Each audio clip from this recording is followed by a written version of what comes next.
ये कहानी है 1938 कैरली नाम के एक आदमी की, हंगेरियन आर्मी में, और वो उस कंट्री का बेस्ट पिस्टल शूटर था।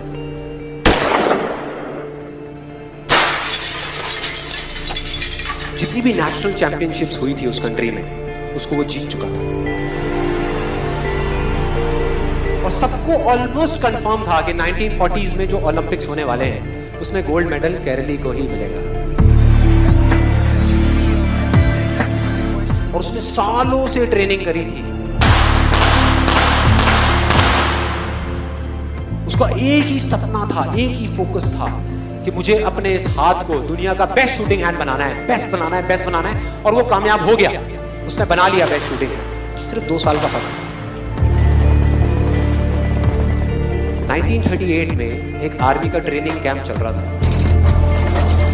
क्योंकि वो आर्मी में था तो एक एक्सीडेंट हो गया।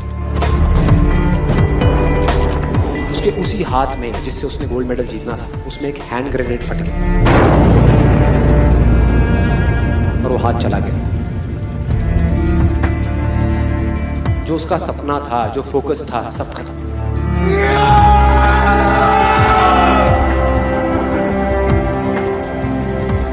उसके पास 2 रास्ते थे। एक तो ये कि वो बाकी की पूरी जिंदगी रोता रहे और कहीं जा करके छुप जाए, या अपना जो गोल था जिस पे उसने फोकस किया हुआ था उसको पकड़ करके रखा। तो उसने फोकस किया उस पे नहीं जो चला गया था, जो उसके पास नहीं था। उसने फोकस किया उस पे।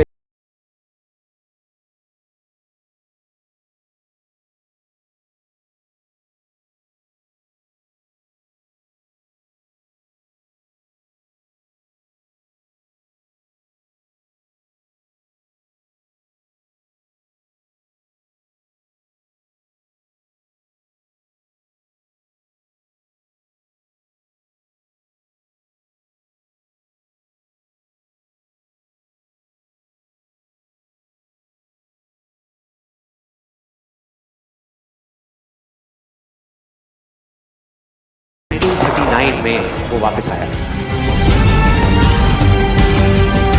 नेशनल चैंपियनशिप्स हो रही थी वहीं पे हंगरी में, और बाकी भी बहुत सारे पिस्टल शूटर्स थे वहां पे। उन्होंने जा करके उसको कांग्रेचुलेट किया, कहा कि यार देखो ये होता है जज्बा, ये होती है स्पोर्ट्समैन स्पिरिट, कि इतना सब कुछ होने के बाद भी तुम यहां पर आए हो हमको देखने के लिए और हमारा हौसला बढ़ाने के लिए। किसी को नहीं पता था कि वो 1 साल से अपनी ट्रेनिंग कर रहा था लेफ्ट हैंड की, और उसने जवाब दिया, मैं यहां पर तुम्हारा हौसला बढ़ाने नहीं आया, तुम्हारे साथ कॉम्पीट करने आया हूं, तुमसे लड़ने आया हूं, तैयार हो जाओ। और कंपटीशन हुआ। बाकी सब वहां पर जितने भी लोग थे वो कॉम्पीट कर रहे थे अपने बेस्ट हैंड से, ये कॉम्पीट कर रहा था अपने ओनली हैंड से, ओनली हैंड से। कौन जीता? The man with the only hand, Karoly जीत गया। लेकिन वो यहां नहीं रुका। उसका गोल क्लियर था कि मुझे इस हाथ को इस कंट्री का नहीं, इस पूरी दुनिया का बेस्ट शूटिंग हैंड बनाना है।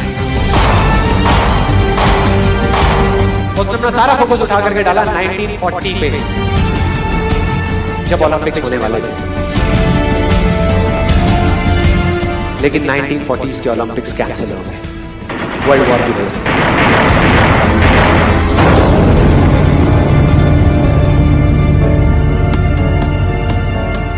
उसने अपना सारा फोकस उठा करके कहां डाल दिया? 1944 में जो ओलंपिक्स होने वाले थे उसके ऊपर। 1944 में जो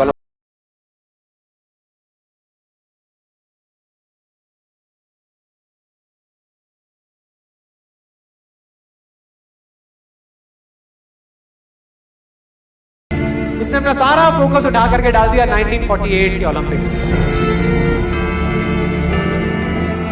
1938 में उसकी एज थी 28 साल, 1948 में उसकी एज हो चुकी थी 38 इयर्स। और जो यंगर जो प्लेयर्स आते हैं निकल करके, उनसे कॉम्पीट करना मुश्किल होता चला जाता है। लेकिन मुश्किल नाम का ये वर्ड था ही नहीं उसकी डिक्शनरी में। वो गया, पूरे वर्ल्ड के बेस्ट शूटर्स आए हुए थे जो अपने बेस्ट हैंड से कॉम्पीट कर रहे थे, और ये अपने ओनली हैंड से कॉम्पीट कर रहा था। और कौन जीता? The man with the only hand.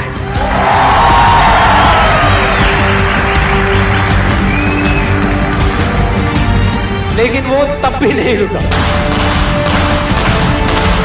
1952 Olympics, दोबारा कॉम्पीट किया उसने,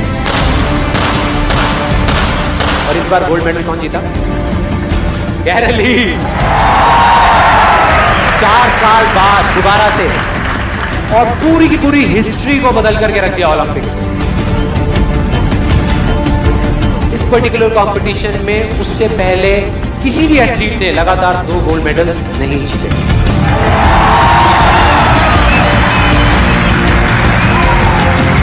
अब किसी भी लूजर के पास चले जाओ, उसके पास लिस्ट होगी बहानों की कि मैं इस वजह से फेल हुआ अपनी लाइफ में, इस वजह से मैं कुछ नहीं कर पाया। बहुत लंबी लिस्ट है। और दूसरी तरफ विनर के पास चले जाओ, उसके पास में 1000 वजह होगी वो ना करने की जो वो करना चाहता है, सिर्फ एक वजह होगी वो करने की जो वो करना चाहता है, और वो कर जाएगा।